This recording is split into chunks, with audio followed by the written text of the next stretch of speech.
Assalamualaikum warahmatullahi wabarakatuh. Perkenalkan, nama saya Nimatul Aziza dengan NIM 252193111345. Di sini saya akan mempresentasikan laporan hasil asesmen kognitif dan non-kognitif untuk memenuhi mata kuliah pembelajaran mendalam dan asesmen lanjut. Nah, untuk asesmen kognitif dan non-kognitif ini saya lakukan di kelas 12 dan juga untuk sekolahnya SMA Negeri 3 Sekolah. Nah, karena saya mendapatkan di kelas 12 juga dan di kelas 12 ini saya akan mengajar di mata pelajaran matematika tindak lanjut. Nah, untuk asesmen diagnostik kognitifnya, eh, karena matematika tindak lanjut untuk awalnya adalah tentang irisan kerucut dan kebetulan fungsinya terkesan hanya menyampaikan materi itu tentang kesamaan lingkaran, tentang lingkaran dan lain saja. Maka materi persyaratan yang saya berikan adalah terkait dengan jarak satu titik terhadap titik asal, kemudian jarak satu titik terhadap garis ada di bulat, dan yang ketiga adalah jarak yang ketiga adalah menentukan gradien dari selalu dari titik itu dengan berikan dari prasyarat kepada pemberi.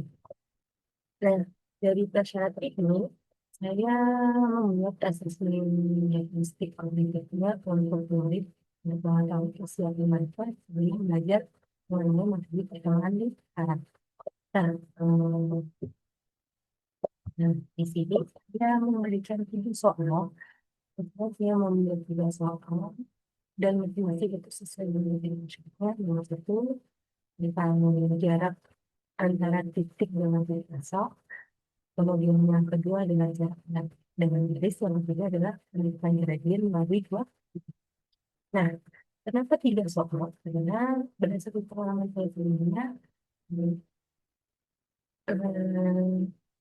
harap dengan 3 soal ini siswa akan dapat mengerjakan secara maksimal karena jika banyak soal, kemungkinan besar murid akan kekurangan waktu untuk mengerjakannya.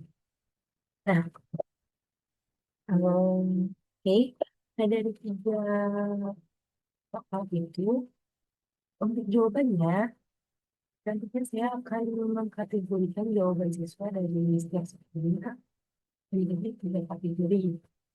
Nah, untuk kategori pertama, setiap jawabannya kategori yang pertama yaitu paham betul, dimana siswa itu menjawab secara utuh, gitu.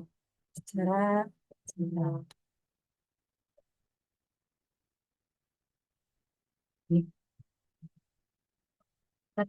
Dan untuk itu siswa belum sekali untuk dari 0 sampai 3.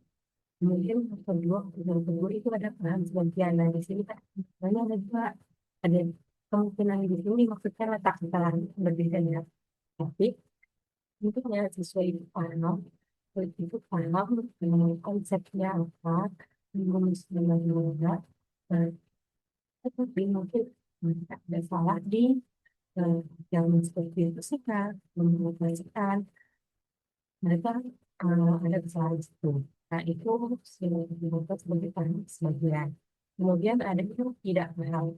Nah, di tidak paham ini, contohnya di sini, murid mengingat jarak di proyek dengan menggunakan koordinat tanpa menggunakan rumus jarak. Jadi, murid itu tidak memahami sebagai konsep dari menentukan jarak.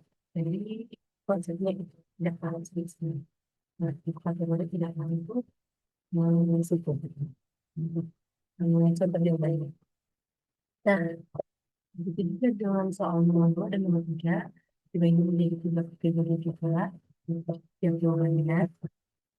Jadi saya lanjut juga, itu interpretasinya bagaimana dari asesmen kognitif, asesmen diagnostik kognitif ini, saya membagi menjadi 4 tingkat persiapan. Yang pertama itu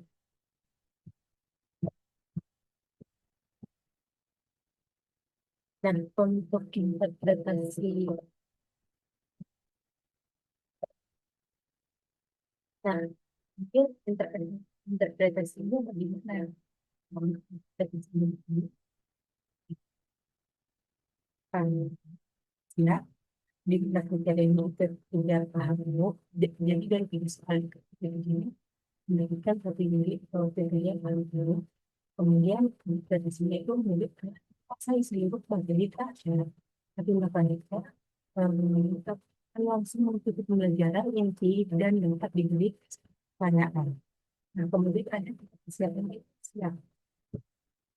Yang kriteria di sini ada yang minimal dua paham dulu atau kombinasi belum dan satu paham sebagian. Nah, interpretasi yang murid telah menguasai ini dan sebagian besar materi persyaratnya. Tindak lanjutnya, guru memberikan penguatan singkat pada materi yang dikuasai sebelum pembelajaran inti. Nah, untuk tingkat kesiapannya cukup siap. Untuk tingkat kesiapan cukup siap itu kriterianya dominan paham sebagian, misalnya tiga paham sebagian atau dua paham sebagian, dan satu tidak paham. Nah, untuk interpretasinya, murid itu memahami sebagian konsep, tetapi masih memiliki miskonsepsi atau kesamaan persepsi. Nah, untuk tindak lanjutnya, guru melakukan persepsi yang berfokus pada penguatan konsep dan latihan terdidik sebelum memulai pembelajaran. Nah, untuk yang terakhir ada tingkat kesiapannya itu belum siap. Diisi kriterianya dominan tidak paham atau misalnya ada dua tidak paham atau tiga tidak paham. Nah, untuk interpretasinya, murid bagian menguasai materi prasyarat yang diperlukan. Untuk tindak lanjutnya, guru memberikan pembelajaran yang detail mengenai materi prasyarat dan melakukan asesmen ulang sebelum melanjutkan materi dan tips. Oke, nah, untuk pelaksanaannya seperti yang sudah saya jelaskan sebelumnya, saya melaksanakannya itu di kelas 12 F3 siswa dari siswa SMA Negeri 3 Tasikmalaya. Nah, oke, kita langsung ke hasilnya saja ya. Ini eh, siswa mempersiapkan. Nah, tapi unit yang bernama unit, jadi ada unit yang memfokuskan siswa. Nah, di sini dari 33 murid itu ada 5 murid yang tidak bisa dimurid. Kemudian yang murid itu cukup siap dan 20 murid itu belum siap. Nah, di sini ada beberapa dari setiap tingkatan ini. Kayak video contoh. Yang pertama kategori siap itu dengan kriteria hasil soal hasil pengerjaan itu tidak paham, kemudian dan paham. Nah, di sini ada tidak paham untuk melakukan kebijakan nomor 2 orang umum dan nomor 3 umum juga. Nah, status kesiapannya itu tadi siap. Kemudian diagnosis lingkungannya, murid itu telah menguasai sebagian besar materi jarak, khususnya konsep jarak titik dan garis dan gradien garis. Tapi masih terdapat kekeliruan pada konsep jarak titik terhadap titik asal karena menggunakan bisa tidak sesuai. Bahkan, meski demikian, penguasaan materi masyarakatnya secara umum sudah cukup untuk mengikuti penilaian kesamaan lingkaran dan lurus. Dan tindak lanjutnya, guru memberikan penguatan tingkat mulai dari konsep jarak titik terhadap titik asal melalui contoh dan latihan sederhana sebelum memasuki pembelajaran itu. Selanjutnya, murid dapat mengikuti pembelajaran persamaan lingkaran dan elips sesuai dengan alur pembelajaran yang telah direncanakan serta diberi kesempatan untuk membantu teman dalam kegiatan diskusi kelompok. Nah, yang kedua, siap.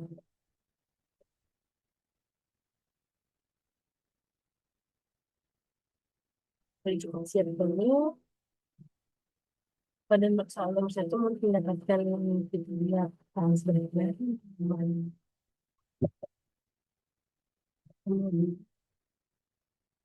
tidak paham dan paham sebagian. Ya, untuk status kesehatannya itu cukup siap. Dan kami murid telah memahami sebagian konsep prasyarat serta seperti konsep jarak misal dari garis ini masih melakukan kesalahan prosedural dalam menggunakan rumus maupun operasi itu. Selain itu juga menguasai konsep jarak titik ke garis sehingga masih memerlukan penguatan sebelum mempelajari materi persamaan lingkaran dan garis. Nah, untuk tindak lanjut yang guru memberikan penguatan terhadap konsep-konsep yang belum dikuasai melalui persepsi, latihan pembimbing, diskusi kelompok, serta pemberian contoh yang variasi. Penguatan ini difokuskan untuk dengan pemilihan rumus yang sesuai eh, dan ketelitian dalam operasi itu. Nah, kemudian yang ketiga ada kategori budi siap. Kategori budi siap itu ada tiga kriteria yaitu paham sebagian, tidak paham, dan tidak paham.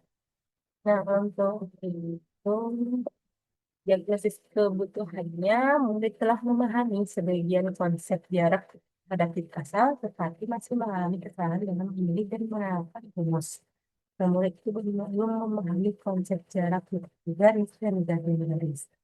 Sehingga masih keliru membedakan penggunaan rumus pada setiap permasalahan. Dan kondisi ini menunjukkan bahwa sebagian besar prasyarat itu masih, materi prasyarat itu masih perlu untuk dipelajari lagi, belum terlalu dikuasai. Nah, untuk tindak lanjutnya, guru memberikan pengajaran mengenai konsep dasar koordinat Kartesius, rumus jarak titik terhadap titik asal, rumus jarak titik garis, dan rumus menentukan gradien melalui pembelajaran yang bertahap. Dan contoh-contoh sederhana juga. Nah, untuk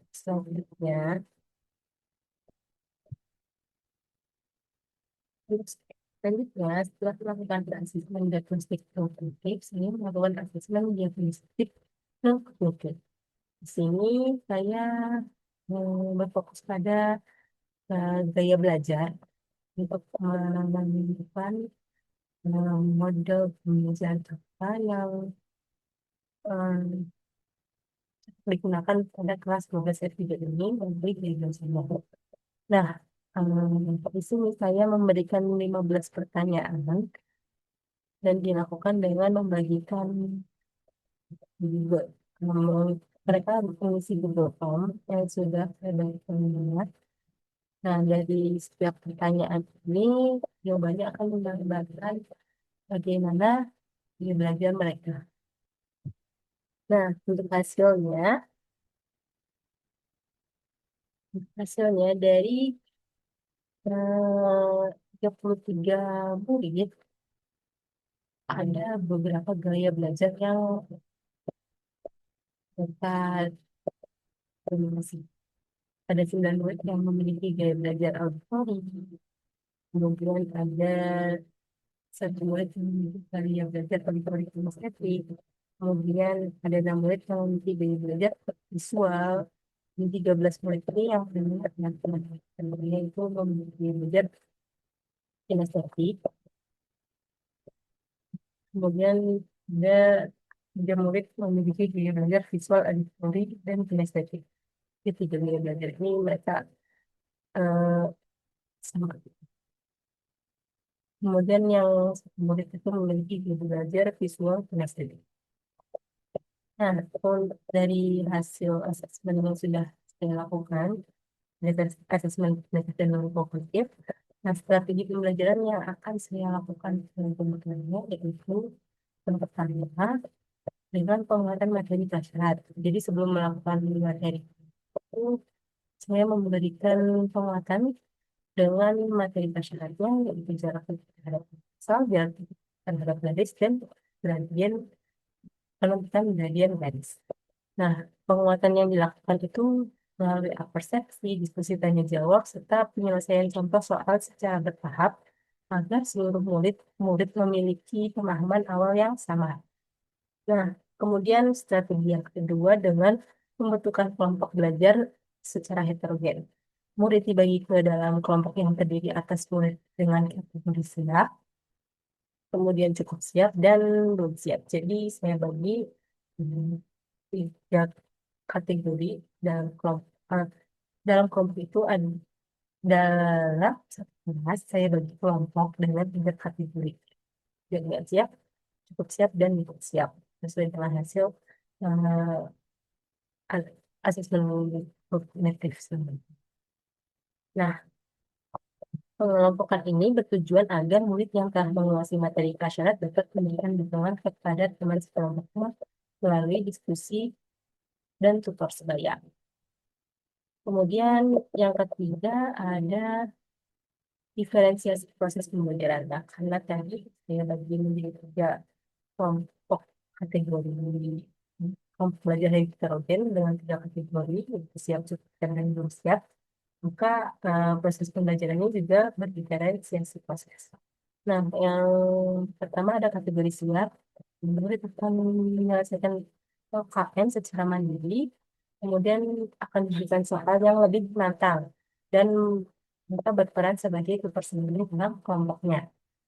Kemudian untuk kategori yang cukup siap, murid akan menyelesaikan eh, LKM dengan bimbingan yang berkas dan mendapatkan pertanyaan penuntun atau psikologi untuk memperkuat pemahaman konsep.